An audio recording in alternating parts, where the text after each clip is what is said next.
Oh no, I can't find my purse. I don't know what to do. I started panicking.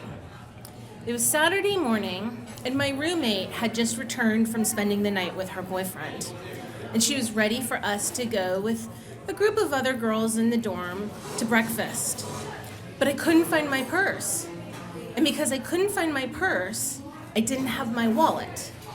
And because I didn't have my wallet, I didn't have my student ID that I was going to need to access my meal plan. So my roommate agreed to help me look for it, and she asked, "Where did you see it last?" So I recounted the steps of the night before. I definitely had it when I went out to dinner with my parents. But I was pretty sure that I had remembered to retrieve it from the back of my chair in the restaurant. So that means maybe it made it into my parents' car. And if it made it into my parents' car, maybe it made it into my car. And if it was in my car, then likely I brought it back into the room somewhere. So we began shifting piles of clothes and shoes and dirty laundry and all the things that girls accumulate in their dorm room. And still nothing turned up. So finally, we walked out to the parking lot. Now, a soft-top Jeep Wrangler does not offer much protection against theft. So I was a little anxious that perhaps someone would have sliced a hole through it to access the purse had I left it there overnight. But as we approached the Jeep, it was pretty obvious that it was still intact. And then we looked, but there was no purse. So at that point, I sent my roommate on with the rest of the girls to go enjoy breakfast while I scrounged around for ramen packets, snacks, Diet Cokes, whatever we had laying around the room. Later that day, I actually called to my parents to ask them if by chance I had left my purse in their car. But I hadn't. And I also called the restaurant because I had left my purse there once before several weeks prior. It would be reasonable, but they didn't have it there either. And so I spent the day on Saturday considering my life's choices and vowing that I was going to clean up my act. Later that night, my friend Chris called me and he said, "Hey, Catherine, we're all going out to Denny's. You want to come with?" And I explained to him sadly that I couldn't go because I had lost my purse and I had no money. And so my friend graciously said to me, "No worries, we'll catch you next time." Sunday awoke and I still had no purse. Except a few hours into the day, my mom called me with concern in her voice. "Hey, Catherine, the bank called. They wanted to know about your increased spending activity this weekend." And at that moment, I started to panic. Oh my God, oh my God, oh my God, what do I do? So I called the bank back and I explained that my purse had been missing since Friday night, and I for certain did not make any charges on Saturday or Sunday. And they said, "That's not a problem. Here's what we're gonna do. We're gonna send you some affidavits that you have to sign, verifying that you didn't make each individual charge, of which there was 12. But we also need you to get a police report filed so that we can attach that to your file." So I went and I contacted campus police, and they immediately sent someone over. I was surprised how quickly they responded. And he took down my full report, and then he asked me once again to retrace my steps. So I told him about my whole Friday evening and how I was pretty sure I'd flung my purse on my roommate's bed when I walked in the door, but it wasn't there the next morning. And I expected to get a piece of paper and have that kind of be the end of it. But do you know this officer actually followed up with every single lead. And he asked me when I got that packet from the bank to share it with him. And he went to every retailer and he got copies of all of the signed receipts, including a few that had a little heart drawn in place of the dot in the I in Catherine. Now let me assure you, if my signature is remotely legible, if there is any identifiable individual letters, it is not my signature. So I went through and I attested I didn't make this charge. I did not spend $300 on panties at Victoria's Secret. And I didn't spend $280 at Denny's on Saturday night.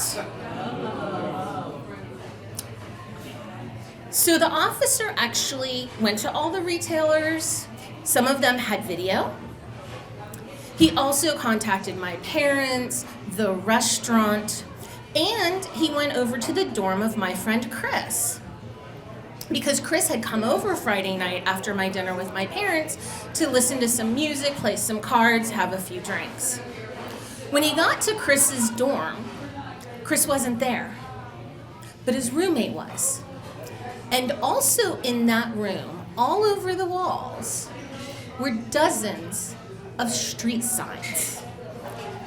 Now, I don't know whether you know this, but having those street signs is actually illegal. You're not supposed to take them. And you can be charged with a crime. And not only that, Chris's roommate had plans of going in as a Marine officer shortly after graduation.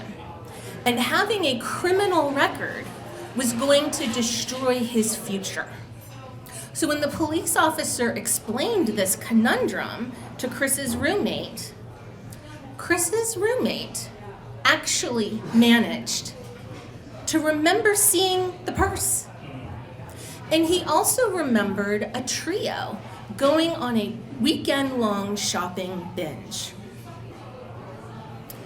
So a few weeks after initially filing this report, I get a phone call from the police officer. He asked me to come down to the office, and he sat me down, and he said, "We caught the thief." I had no idea this could happen. I literally thought I was gonna get a police report, and that was gonna be the end of it. They caught the thief. My elation turned to horror when he revealed a few moments later that the thief was in fact my friend Chris, who I had trusted, who I had welcomed into my home, and who I never imagined in a million years would walk out of my home with my purse under his coat. I carried that hurt with me for a long time, and I would see him all over campus. I'd see him and I'd avert my eyes. I'd see him and I'd turn the other direction. There was a mix of anger, but there was also shame, deep frustration. And it became unbearable that I'd be scanning, looking ahead of me on the sidewalks. Is he out there? When am I going to run into him again? And I just kind of thought that was going to be the way of life for me. As it turns out, I went and I got new driver's license, new student ID, new wallet, new purse. Except for seeing him randomly on campus all the time, life kind of went back to normal. And I never expected anything to change.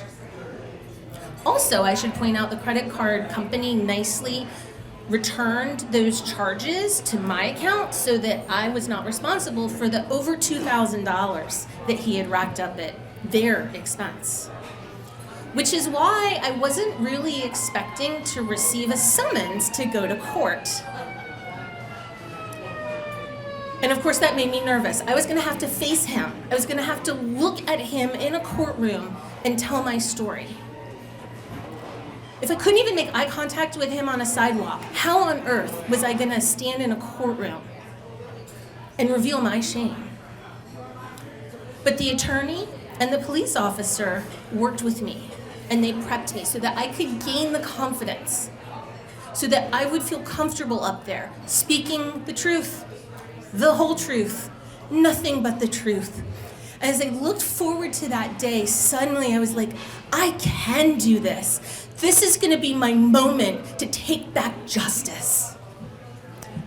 On the day of court, it was a beautiful spring day. And I dressed very conservatively in an appropriate dress, stockings, pumps, very honest looking, I thought. My dad drove me to the courthouse to be there as my moral support, and once inside the courthouse, we were met by the police officer and also by the bank's attorney. And they comforted me, and they kind of wrapped me in this little bubble of security. You can do this. Sitting across from us in the courtroom was Chris and his pricey attorney, who coincidentally shared his last name and his nose. His daddy was there in court. And at some point, his daddy and the bank attorney went up to speak to the judge for a moment. And then they came back into the seating area, and the attorney said, "We're done here." And I was like, "What? What happened?" "Well, Chris has pled, so we're not actually going to have a trial."